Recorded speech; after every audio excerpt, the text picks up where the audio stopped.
የኢትዮጵያ ቃለ ሕይወት ቤተክርስቲያን በትግራይ ልዩ አጥቢያ ህብረት የመዘምራን ስልጠና ተሰጠ። የኢትዮጵያ ወንጌል አማኞች አብያተ ክርስቲያናት ካውንስል የኢትዮጵያ ሃይማኖት ተቋማት ጉባኤ አባል ሆነ።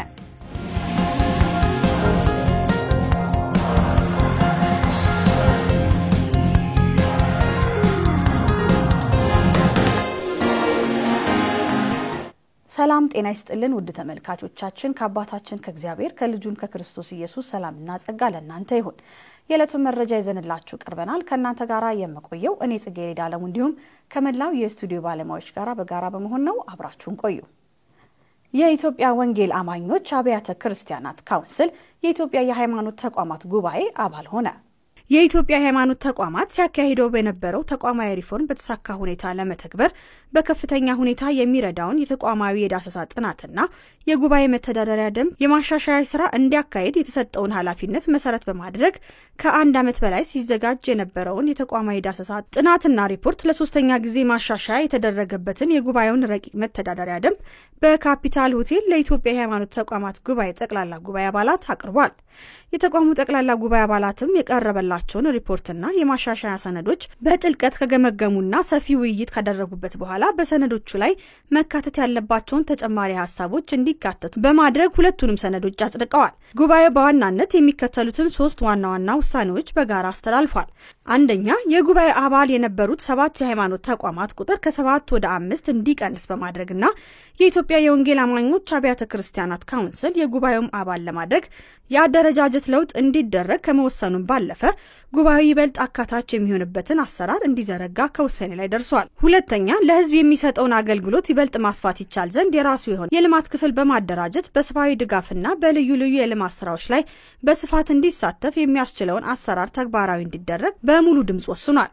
ሶስተኛ፣ ለሶስተኛ ጊዜ ተሻሽሎ የቀረበውን የመተዳደሪያ ደንብ በማጽደቅ የጉባኤው ጠቅላይ ጸሐፊ በመሆን ሲያገለግሉ የነበሩት ሊቀ ትጉሃን ቀሲስ ታጋይ ታደለ ለተጨማሪ 5 ዓመት ጉባኤውን በጠቅላይ ጸሐፊነት እንዲያገለግሉ ውሳኔ አስተላልፏል። በጸደቀውም ደንብ መሰረት የኢትዮጵያ ኦርቶዶክስ ተዋሕዶ ቤተክርስቲያን፣ የኢትዮጵያ እስልምና ጉዳዮች ጠቅላይ ምክር ቤት፣ የኢትዮጵያ ካቶሊክ ቤተክርስቲያን፣ የኢትዮጵያ ወንጌል አማኞች አብያተ ክርስቲያናት ካውንስል፣ የሰባተኛ ቀን አድቬንቲስት ቤተክርስቲያን በአባልነት እንዲይዝ ደንቡ የሚጠቅስ ሲሆን ከዚህም ቀደም በጉባኤው አባል የነበሩት የኢትዮጵያ ወንጌል አማኞች አብያተ ክርስቲያናት ህብረት፣ የኢትዮጵያ ቃሊት ቤተክርስቲያንና የኢትዮጵያ ወንጌላዊት ቤተክርስቲያን መካነ ኢየሱስ በካውንስሉ እንዲወከሉ ተጠቅሷል። መረጃውን ከቤተክርስቲያኒቱ ማህበራዊ ድረገጽ አገኘ ነው። በኢትዮጵያ ቃለ ሕይወት ቤተክርስቲያን በትግራይ ልዩ አጥቢያ ህብረት መዘምራን ስልጠና ተሰጠ። ከየካቲት 15 እስከ 16 2017 ዓ.ም ለ2 ቀናት ቆይቶ የነበረው ስልጠና ከ50 በላይ ኳየር መዘምራን፣ የሙዚቃ መሳሪያ ተጫዋቾችና የጉባኤ አምልኮ መሪዎች በስልጠናው ተሳትፈዋል። ስልጠናውን የሰጠው የኢትዮጵያ ቃሊት ቤተክርስቲያን ዋናው ጽሕፈት ቤት የወጣቶች ሙዚቃና አምልኮ ክፍል አስተባባሪ የሆነው ወንድም ረታ ጳውሎስ ሲሆን መጽሐፍ ቅዱሳዊ አምልኮ፣ የሙዚቃ ዝማሬ ባላባውያን፣ የዝማሬ አገልጋይ ባህሪያትና ጥሪ፣ የመድረክ አጠቃቀም እንደ ተያያዥ ጉዳዮች መዳሰሳቸው ተገልጿል። ከዛም ባሻገር በመቀሌ ቃሊት ቤተክርስቲያን በነበረው መደበኛ የእሁድ አምልኮ መርሃ ግብር ላይ እግዚአብሔርን መፈለግ በሚል ርዕስ ትምህርታዊ አምልኮና ዝማሬ ቀርቧል።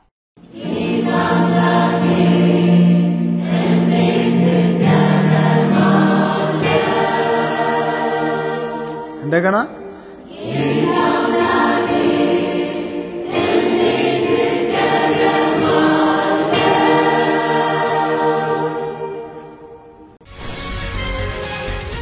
የኢትዮጵያ ቃለ ሕይወት ቤተክርስቲያን የሙያተኞች ክፍል ከዲኤንኤ አገልግሎት ጋር በመሆን ላለፉት ሳምንታት በአርባ ምንጭ፣ በዱራሜ፣ በጅጅጋ የተለያዩ አካባቢዎች ስልጠና አካሂዷል። ባልደረባችን ሮማን ከሊል እንደሚከተለው ታቀርበዋለች። በአርባ ምንጭና በጅጅጋ የተደረጉት የስልጠና አገልግሎቶች ከዲኤንኤ አገልግሎት ጋር በመቀናጀት የተደረገ ሲሆን የስልጠናና የኮንፈረንስ አገልግሎት መሰጠት ተችሏል። በመርሃ ግብሩ ላይ መጋቢና ዘማሪ ታምራት ኃይሌ በቃል መልእክትና በዝማሬ አገልግሎት ያገለገሉ ሲሆን መጋቢ ዮሴፍ በቀለ በማሰልጠንና የጉባኤ መልእክቶችን በማቅረብ አገልግለዋል። በአርባ ምንጭ መካነ ኢየሱስ እናት ማህበረ ምእመናን የተሐድሶና የደቀ መዝሙር መሰረቶች ላይ ስልጠናዎች የተሰጡ ሲሆን በመቶዎች የሚቆጠሩ ሰዎች በንስሐ መመለስ ችለዋል። በደራማሎ በተካሄደ የህብረት ወጣቶች መሪዎችና የዋጮ ቁጥር 2 አጥቢያ ኮንፈረንስ በተሳካ ሁኔታ መካሄዱን ለመረዳት ተችሏል። ከህብረቱ 73 አጥቢያዎች የተገኙ ከ500 በላይ የወጣት መሪዎች የ2 ቀናት የሥራ ፈጠራና የድህነት ቅነሳ ስልጠና በመጋቢ ዮሴፍ በቀለ ሰልጥነዋል። በዋጮ ቁጥር 2 አጥቢያ በነበረው ኮንፈረንስ እግዚአብሔር ማንን ይባርካል በሚል ርዕስ የተሰጠ ሲሆን በርካታ ሰዎች በንስሐ ፊታቸውን ወደ በረከት አምላክ የመለሱበት ጊዜ እንደነበረ ከሰልጣኞቹ ለመረዳት ተችሏል። በሀገራችን የምስራቁ ክፍል በጅጅጋ እናት ቃለ ሕይወት ቤተክርስቲያን የተካሄደው የስልጣናና የምስጋና ኮንፈረንስ በብዙ ድል እንደተጠናቀቀ ለመረዳት ተችሏል። በመርሃ ግብሩ ላይ ከ3000 በላይ ሰዎች የተካፈሉ ሲሆን በመቶዎች የሚቆጠሩ ደግሞ በንስሐ ተመልሰዋል። 22ኛው ዙር የወንጌል ክብረ በዓል በኢትዮጵያ ቃለ ሕይወት ቤተክርስቲያን የደቡብ ሸዋ ቀጠና አሼ ህብረት አንደኛ ጎርጣ ቃለ ሕይወት አጥቢያ ተከበረ።